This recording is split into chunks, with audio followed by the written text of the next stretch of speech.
Welcome on into GoldSheet TV. I am your host, Eric Pauly, with my co-host, Dan Alexander at Newbie Talks on Twitter.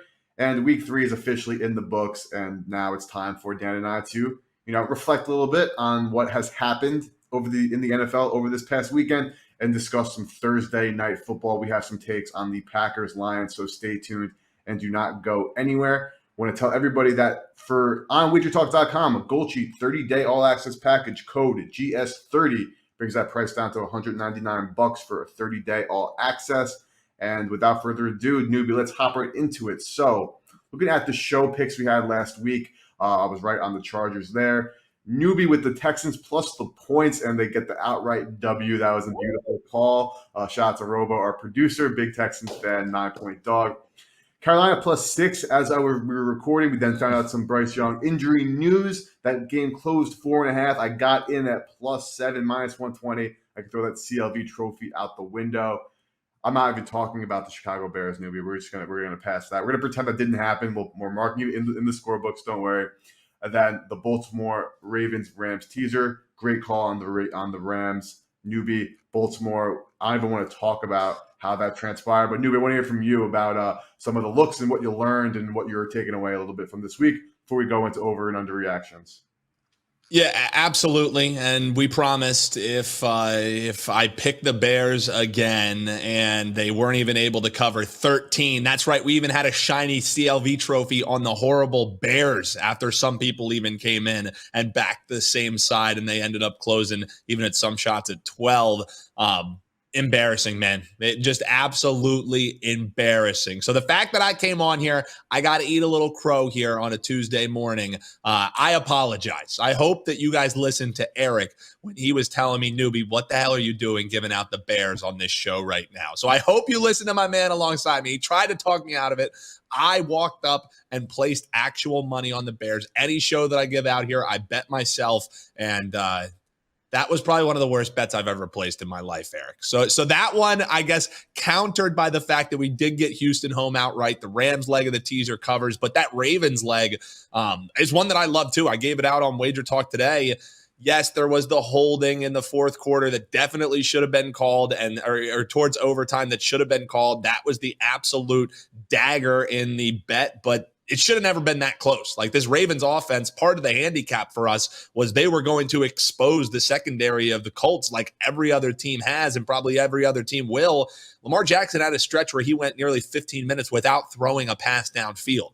I don't know what is going on with this offense, but they deserve to lose that game even with the holding call. So I'm with you. That one was a brutal beat, but 1-1 again for me, man. I just keep trotting right along with these 1-1 weeks here as far as these side picks go. So I feel it coming. The 2-0 week is coming. Got to be better, but hopefully some folks sprinkled on that money line with Houston. But it was a wild weekend of football, I thought. The Cowboys losing outright.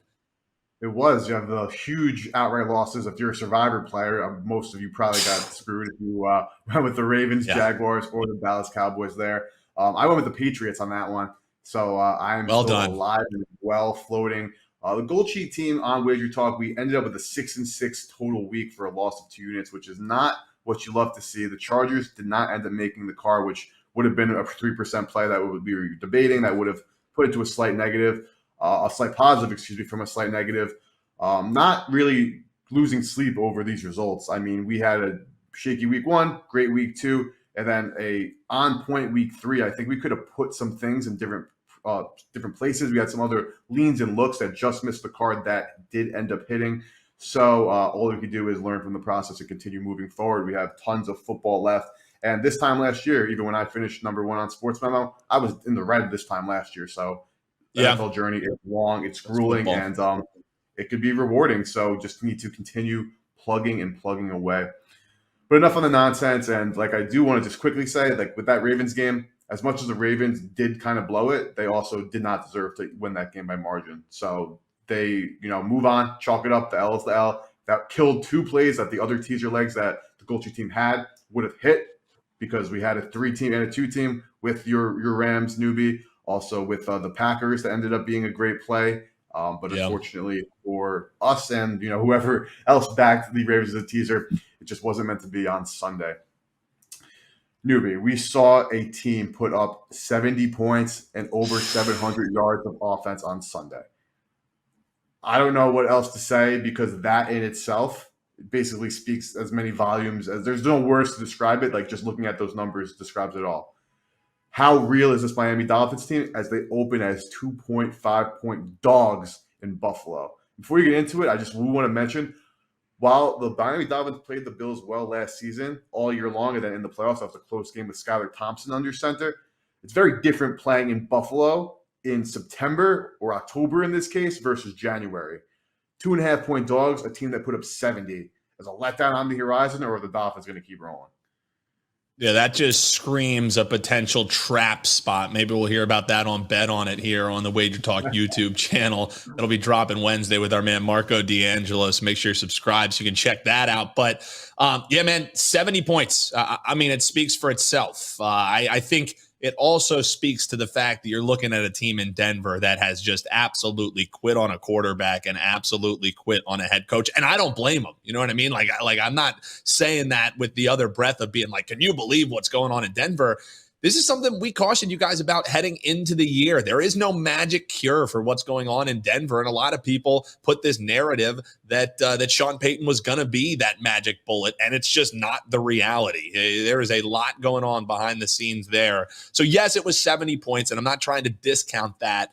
Yes, they're one of the top teams in the league are the Dolphins. But as you said, they're going on the road, taking on the Buffalo Bills. I think that plus 2.5 is shocking. I think that kind of tells me that odds makers in the opening marketplace are kind of thinking what I'm thinking about this Dolphins team is they're flying high. Don't get me wrong, but they had this trip to Buffalo, and Buffalo's defense is playing well. They made Sam Howell look like a Pop Warner quarterback. Dolphins still have another one against the Pats, who stayed within a touchdown against this high-flying offense that can't be stopped. They still have to play the Philadelphia Eagles, who haven't even played a lick of good football and a complete game, yet they're still sitting at 3-0. They have to visit the Chiefs in Arrowhead, who now have the power of Taylor Swift on their side. They have a trip to Baltimore that gets sandwiched at the end of the year against a home game against the Cowboys and a home game against the Bills. Those are probably going to have two pretty big playoff implications for all of those squads. So it has been awesome. I love that 70-point output, and I loved seeing Russell Wilson and the Broncos get rolled up on as much as the other guy. But I don't think the 72 Dolphins have to take the champagne off ice just yet. I don't think that this Dolphins team is maybe as great as the 70-point output would show, because I think that had a lot to do with a Denver defense that just said, yes, it's historic. Don't get me wrong. Kill me in the comments if you want, but not saying I'm not a believer in the Dolphins. I'm just saying don't place any tickets on them to go 16-0 throughout the regular season or 17-0 throughout the regular season. I think that that 72 Dolphins team is still safe, even with the 70-point output from the 2023 version of the Dolphins. Yes, I obviously am not looking to be in the market to bet any team to go undefeated, but what Miami did, I mean, yes, you could make the excuses, Denver flying back across the country, the humidity in Miami got to them, but like what Mike McDaniel and co did, and just like the speed that this team has on offense, and I see a lot of discourse on it on Twitter from people who are more in tune with the film. They outlined how now there's all these cover two defenses with two safeties back, and basically teams are playing borderline prevent defense almost all the time because they'd rather let you dink and dump, but then bend don't break. When you're in the red zone lockdown, you'll either take 3 points or get a turnover on downs and then let up a touchdown. But the way that the Miami has their team going east to west and kind of revolutionizing, in a sense, how offense is being played right now is just remarkable. Like those Tua no-look flip passes, like obviously on the surface when you watch it on real time on the broadcast, it's just cool. It's a hell of a play design. It's cool. But you watch it on the overhead, the all 22, you see how every lineman is going in one direction, then Tua and the ball carrier slipping into the other direction, creating this like insane, just I don't even know what to actually call it, honestly, but this just insane balance. I'm with you here where I'm not telling anybody, back the Dolphins to win the Super Bowl or to go undefeated. But I don't know how, as an opposing defensive coordinator, fear is not struck in your heart like anytime now you see that this Miami team is coming into town, until maybe you see one team, it could be Sean McDermott and the Buffalo Bills this week, that put maybe a blueprint on how to slow them down together. It also might not come until week 14. It might not even come this season. It might not be until the offseason. But I was not a fan of the Dolphins in terms of making the playoffs this year. I was out on them. I thought that, as you know, every year teams that do make the playoffs don't make the playoffs the year after. I thought Miami would be one of those teams. 3 weeks in, I'll gladly eat my words. Miami Dolphins look legitimate. How legitimate is to be determined. Obviously, injuries and so on and so forth can pile up, but you don't put up 70 points and 700 yards in an NFL football game without doing, one or two things right. Yeah, that's for sure. And it also helps that you're against the Denver Broncos, who seem like they can't stop anything on the ground. I mean, you want any DFS suggestions? If you're scraping the barrel for running backs, I would even take backup running backs and throw them in your lineup to save some money whenever you're facing off against the Denver Broncos. That run defense is absolutely putrid, and Mostert and Achane combining for 8 touchdowns. They indicated that pretty nicely. Yeah, 10 touchdown day, beautiful designs, deep down the field, running attack, just like a hit them with every which way, and it doesn't even seem like the Dolphins show them their full hand. I bet you that they have more of those kind of plays up their sleeves. So shout out to Miami. Great time to be a Dolphins fan, and we should have a hell of a football game, but I wish they could flex the prime time. Why am I watching Daniel Jones and Geno Smith on Monday night when I could watch Josh Allen, Buffalo Bills? Digression aside, though, my overreaction, I know you were looking in the situation where, people are chirping how good are the Dolphins. Are they going to win the Super Bowl? They're going to go undefeated. You're putting water on that. I'm actually backing I want to say this is a huge overreaction because it is just in the numbers here. But I will go on the limb and say, even though they didn't play amazing teams so far, that the Cleveland Browns have the best defense in the National Football League. Holding any National Football League team to 90 yards, 94 yards over the course of 4 quarters is incredible. The numbers that they put up against this Tennessee Titans team, which we knew coming in would have one of the bigger mismatches on the offensive defensive line. And I actually was a fan of backing the Titans because, you have a scrappy team. Great coach in Vrabel taking 3.5 points. Maybe that they will be able to keep a game close like they do. But what this defensive line was able to do, and all across the entire field, without giving Ryan Tannehill any second to breathe at any single situation, did not allow Tennessee to get any semblance of a running game going, and just absolutely wore down a team where you have a sport where one team, like we saw the Dolphins, could put up 720 yards, and the other team in the Tennessee Titans only put up 90 yards. While, again, this Titans offense is not full of any world beaters, and their offensive line is definitely one of the worst in the NFL, I cannot be more impressed with what Jim Schwartz has done. And it's something that is not coming out of the woodwork. Listen to you and I speak all offseason long. You know how high I was on the Cleveland Browns. I'm holding a Browns AFC North ticket, which this matchup will be very important this weekend.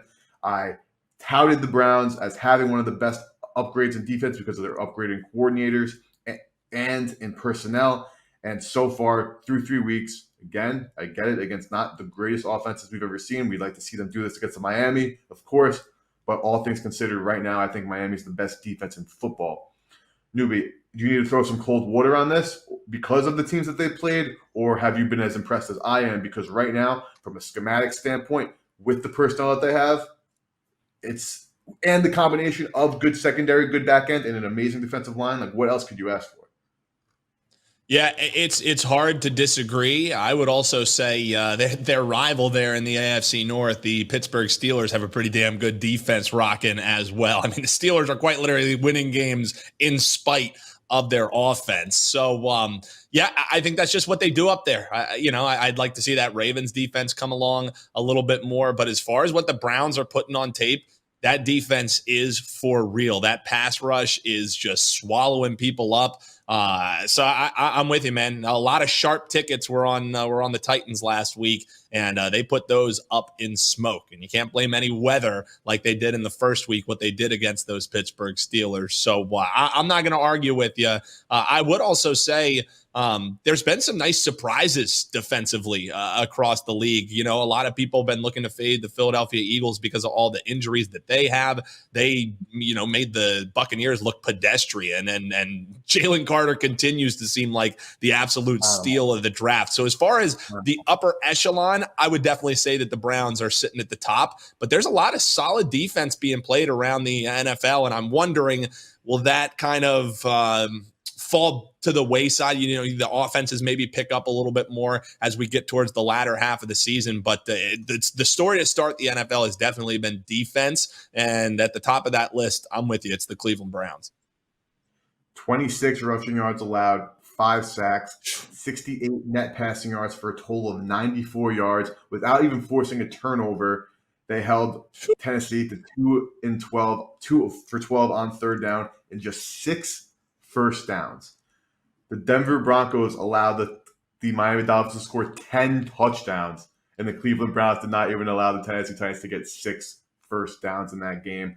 I'm beyond impressed for my future. So I have Myles Garrett, 3.5 sack game. I have him for D Player of the Year. That was a very nice, strong case. I think he's now in second in the NFL in sacks. So hopefully he can continue wrecking games. But this Browns defense, as advertised. And back to that Birds game, I want to touch on in 1 second because obviously you're the Birds fan. I had the Birds in a little makeshift teaser there, but that was because I took them plus the Bengals, the Rams plus 10.5. I took the Birds down to 1.5. I kind of picked and choose like the 6 points in each way. Still got minus 119 odds, so that was a good bet. But the way that they were able to get after Baker Mayfield and that offensive line, like they're going to absolutely dismantle the Commanders on Sunday.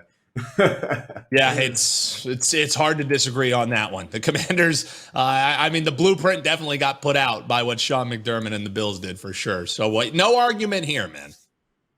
No argument, but shout out to the Birds, big win, cash me a ticket. So thank you to the Philadelphia Eagles. But moving on, so something that we want to discuss a little bit, obviously on the topic of football and betting, but not necessarily a game breakdown. So much discourse on Twitter between in every sport, sharp action, square action, betting splits, ticket splits. Half of it probably BS, the other half definitely BS. But obviously a lot of ways to go about this. We're betting sports betting with a break-even percentage on minus 110 bets of 54%. You're hitting 55% of the bets. You're making good money, which means you can lose 45% of the time. But newbie, there were a couple of games that had some crazy good like line movement. For example, our Panthers, I got them at plus 7/120 with the GoldSheet, closed at 4.5, lose by 10, no dice. Commanders looked like they were sitting 6.5 a week. People were betting it would get to 7. Never got to 7, went the other way. Commanders got absolutely dominated. Broncos, everybody took the 7 to start, went down to all the way to 6 before game time. The rest is history there. What have you noticed throughout, maybe not just this past week or the whole season, or if you want to focus on just last week, on some of these things between, sharp action and then also the quote unquote sharp action, which may or may not be sharp? Yeah, and this all stemmed from somebody reaching out saying that they love the show on Twitter. You can follow me at Newbie Talks, NEUBYTALKS. I love going back and forth with you. Somebody reached out and just said, hey, I love what you guys do. I'm wondering where you find sharp action and how I can find some so that I can tail it.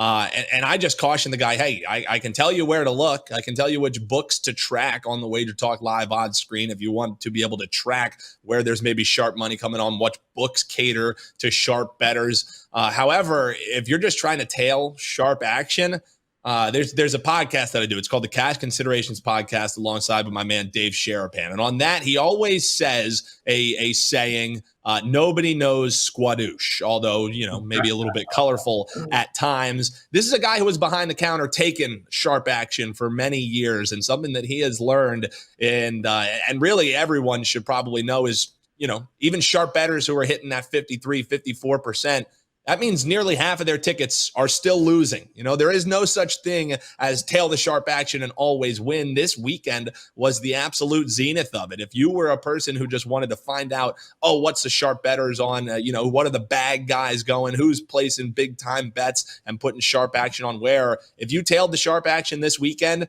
you went over. Washington, a sharp play. Denver, a sharp play. Atlanta, Las Vegas, the Tampa Bay Buccaneers. The list goes on and on, but those were the main 5 that I saw out there that the line just kept crashing on the other side, indicating that there was a lot of money pouring in, and that's even on the opening line as well, which indicates, people who handicap their own numbers, people who are originating plays that others are tailing. That's where their money went, and none of them won.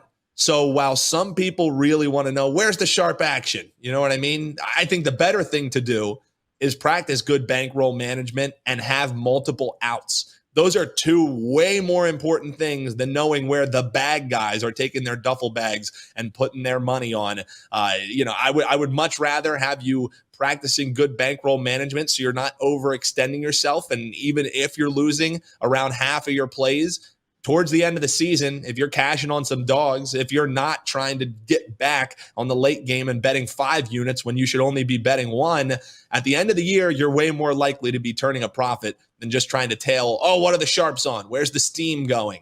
I caution people about that all the time. Bet smart, and betting smart to me isn't just finding out where these sharp guys are on. Sharp guys are losing too, folks. So find a better way to manage your bankroll than just trying to find out who's taking their duffel bags and what teams they're putting the money on. Because you went over and are looking for a new bankroll if you trailed all the sharp action this last weekend. And also on that point, like I said, the winning percentage for 1x110, the break even at 52.4%, you're hitting above that, you're making money, but it also means you're losing such a high percentage of the time. Another part of that too is all of it is number dependent. Like this week, like you said, all those games, you could throw the CLV trophy in the garbage, to make yourself feel better. But honestly, you could just wipe your ass with those tickets because they're all losers. It didn't matter what number you got it at. But with that being said, the sharps action that's coming in, if they're betting Denver +7s, for example, and they're saying to their following, or they just have in their originating numbers that this is only good at 7, it's not good at 6 or 6.5. I'm only taking it at 7 because it's covering that key number of 7. And it loses, but you catch wind of this and you say, okay, I know that this really sharp group or this person, I really respect their opinion, and I saw the numbers move. I watched whatever they release and the number on the screen pops up and they all turn red and everything changes, that I'm going to tail their bets. That doesn't work in a point spread sport because they're betting the 7 because 7 is an important number. You're betting the 6. The 6 does not satisfy the same conditions as the 7 in terms of the key numbers in football. And that 6 is a difference between losing and pushing, or losing and winning, or pushing and winning.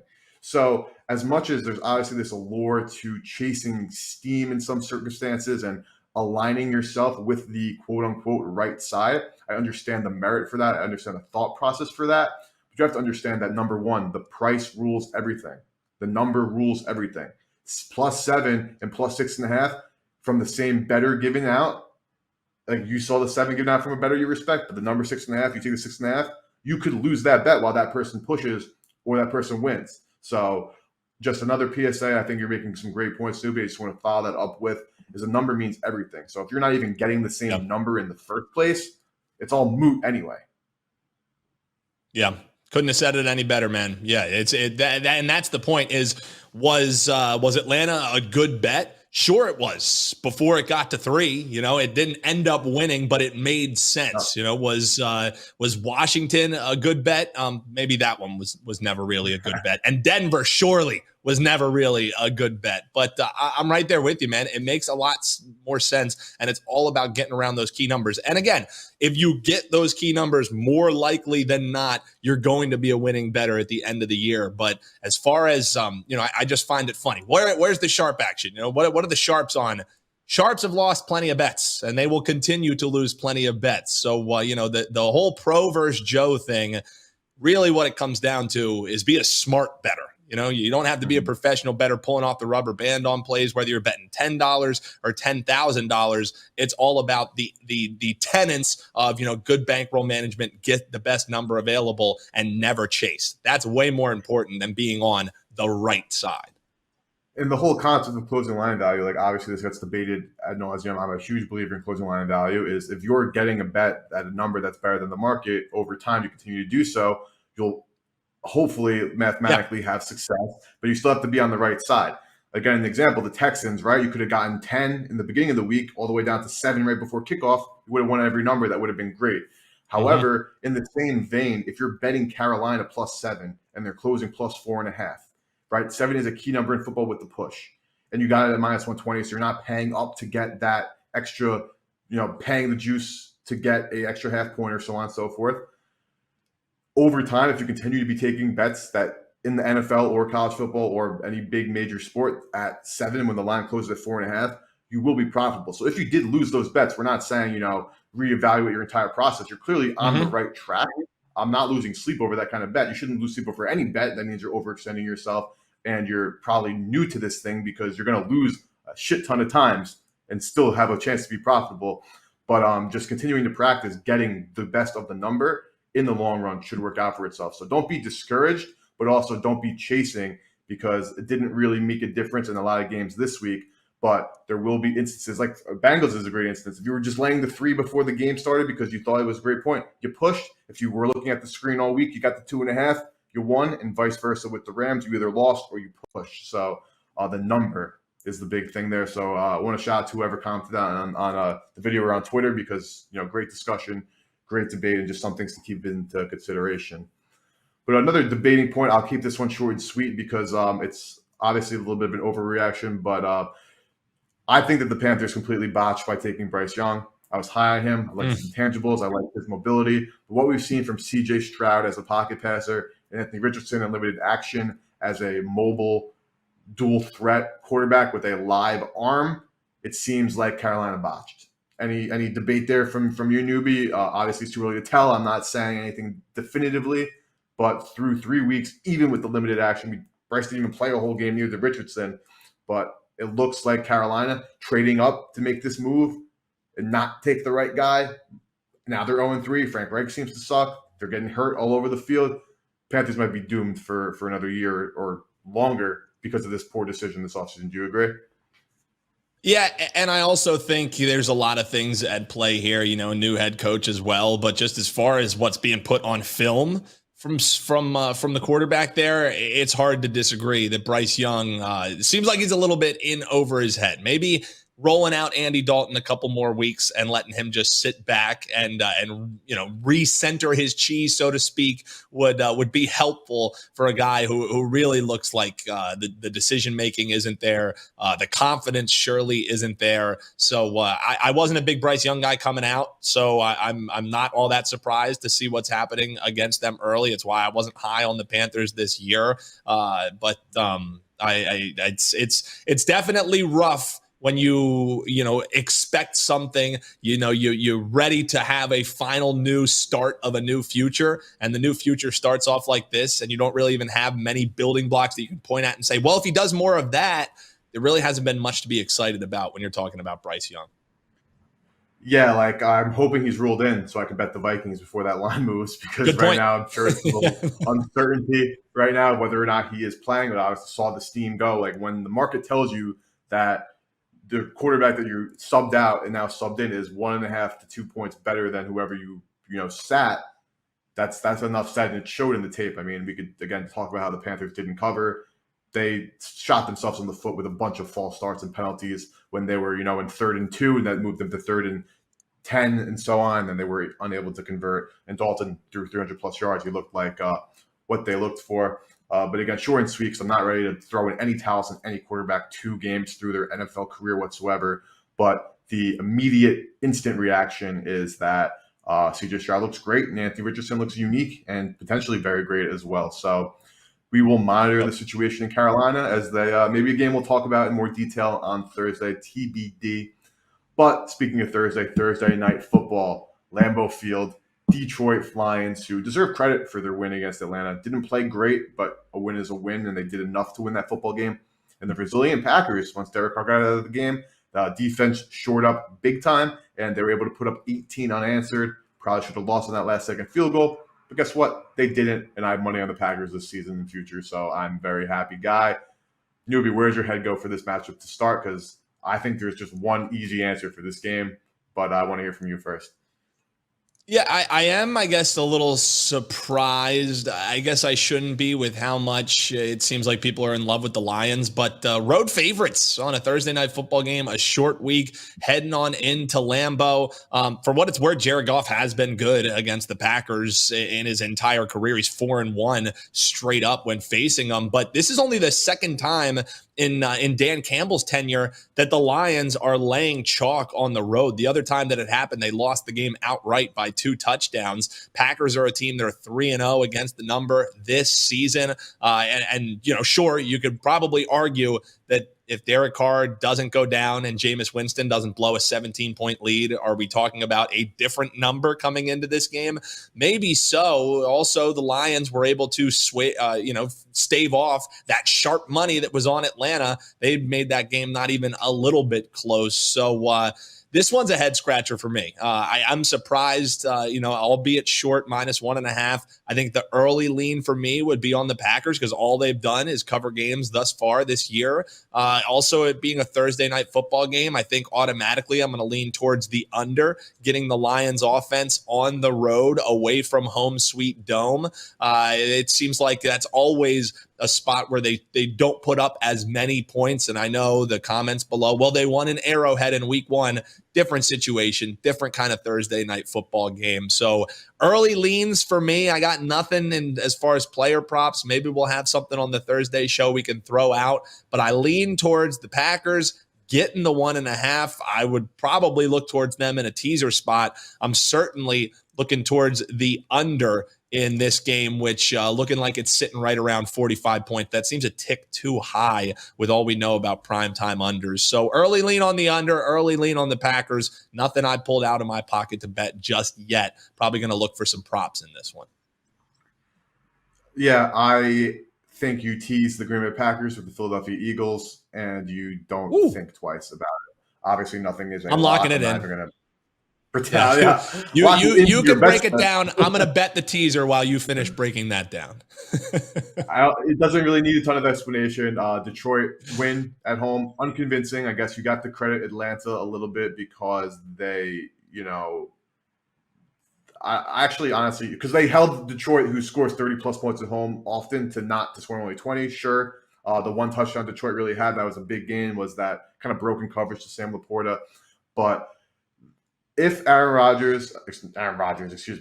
the Green Bay Packers get their Aaron Jones and Christian Watson back and they're healthy and Bakhtiari's playing and that team is healthy against the Lions team that was not healthy last week, again, deserve all the credit in the world for winning that football game with a lot of those key injuries offensively and defensively. And, they got a lot of pressure on Ritter against this Falcons line. They do have a really good offensive line, so kudos to the Lions for that as well.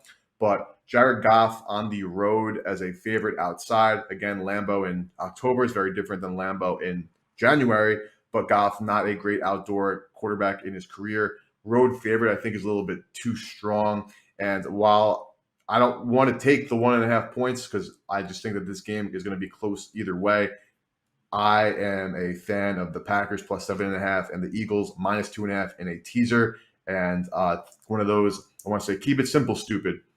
Wong advantage style on both sides. Home favorite down below a field goal. Home favorite up above a touchdown. Enough said for me right there, newbie. Yeah, it's pretty simple. And you're talking me into betting on my birds as a home favorite. You don't have to tell me twice. That's been a terrific spot for Nick Sirianni and Jalen Hurts in his career. So, Eagles home favorite. Tease them on down. Take the Packers up. I just locked it in myself. I'm right there with you. And last one I really have. I know that this is a different team because Aaron Rodgers is gone, so you can probably throw out any of the historical stats, but you can also look at Matt LaFleur is still there. And this is a guy who I think is a little bit better than some. I know that you and I both disagree on that point, but Green Bay under Matt LaFleur, this is only the 4th time you're seeing them as a home underdog. It doesn't happen, them getting points at home in Lambeau. They're 3-0 in those games straight up and against the spread, covering the margin of, or with a 4 margin of victory, winning those games outright and covering the spread by over 6 points in those 3 outings. So it's a small sample size. It's because we don't get points very much with the Green Bay Packers at home in Lambeau. So little stat for you on the way out that you can, take with you or just say, doesn't matter. That's Aaron Rodgers stats. Yeah, always got to consider that when looking at stats and trends and whatnot. But again, I'm sticking with that teaser option. Probably going to be taking it right when we log off because I don't want to be missing any, because a lot of the books that offer the teaser minus 120, they Yeah. will shade the numbers in certain situations because, in MGM, if they're offering it minus 130, they don't give a crap if they're hanging those half points. While the DraftKings Yeah. bet online, they're manipulating it a little bit. But Yeah, dude, well, hell of a and show. even on that DraftKings, as you said, Eagles are already up to 9. So definitely run and grab and find that 8.5 when you're still able to. Just try and find that 7.5 if you can. But they're going quickly on the big sports books. They're certainly going quickly, so make sure you get in there. Obviously, those lines for the Eagles and just opened up because they closed last night. They finished. They can't speak. They played last night, so the openers are now getting adjusted from the look aheads, and people are betting into them. So market movement immediately, as always, in the National Football League. But I want to thank everybody for tuning in. Another great show with Newbie and I. Will be back on Thursday. Same situation, breaking down 5 NFL games at minimum. Looks like this week maybe we might hit a 6 because I'm licking the board a little bit, but TBD. Again, any thoughts, comments, concerns in the comments, debates, anything you want to talk about, let us know in the comments below. Like and subscribe to the 2 best ways to help us grow. And again, promo code GoldSheet on WagerTalk.com, 30-day all access, code GS30, $199. On behalf of Newbie, myself, GoldSheet, and WagerTalk Media, we appreciate you all, and we'll see you guys on Thursday.